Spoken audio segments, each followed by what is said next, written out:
Hey, folks, welcome to 30 and 5 on this wonderful Wednesday here on 560 The Answer. And we're pleased to have with us our buddy from Philadelphia, from Atlantic City, covers the East Coast like a blanket. It's Arthur Clear. Artie, what's up, buddy? Michael, how you doing today? I'm doing great, Artie. You know, I'm hearing the comparisons between Jordan and LeBron, and here's my deal. Did people forget the first 7 years when LeBron hid in the corner during fourth quarters, didn't respond, basically didn't come to fruition for about 7, 8 years, and now all of a sudden, instead of comparing them to Kobe, comparing them to Paul Pierce, comparing them to other people who've won maybe one title or more, they're comparing them to the top dog already. I don't think it's fair to compare him right now. If his career is over, you can compare the guys, see how many championships LeBron wins. I think they're doing that because he's on that streak of five games straight with 30 points, shooting 60% or better. So all of a sudden they're making the comparison from LeBron James to Michael Jordan. It's not fair right now.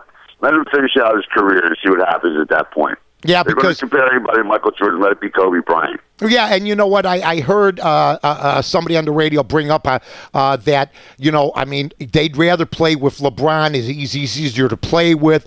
And you know what? I just know this. When Jordan played with you, you made money. Luke Longley made $26 million, bought beachfront property in Australia. Steve Kerr's a GM. John Paxson's a GM. All these guys got better gigs when they were done playing with Jordan. I don't know if Mo Williams or Zoronis Zagauskas are going to end up being GMs, but LeBron don't leave that same kind of legacy. When he left Cleveland, they left mad. Now all of a sudden he's a winner, and he supposedly makes other people better around him. Weren't Wade and Bosh great before he even got there?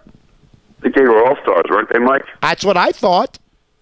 And that Bill Weddington played for Chicago, couldn't play anywhere else, but when Michael Jordan had him there in Chicago, he looked like 10 men over there. He played great for Chicago. Michael Jordan is the best player in all the world. Al McGuire said that when he was in college. There's no comparison, really. They're just doing that because he's on the hot streak right now, LeBron James. Like I said, 30 points, 60% shooting better. Damian Lillard did it 5 straight times. Now LeBron did it 5 times. All of a sudden, he's the salt of the earth. By the way, too, Artie, and we're with Artie Clear out in Philadelphia at 30 at 5 on 560 Answer. By the way, you know, they brought up the fact that in the Boston series where Jordan scored the 63 points, they brought up the fact in that series when he didn't have a whole lot of people around him, he averaged 44 points a game going up against McHale, Bird, Parrish, Ainge, and Johnson. That's phenomenal. That's 44 points against anybody is phenomenal, but to do it against Hall of Famers and legends like Larry Bird and the boys, that's pretty strong. It is pretty strong. Now, you know what? One quick thing before we move on. We got college basketball. Last night, Michigan State knocks off Michigan. Is there a better conference in the Big Ten right now, Arturo? No, especially with Indiana being in that conference, also in Ohio State. That's a strong conference right there.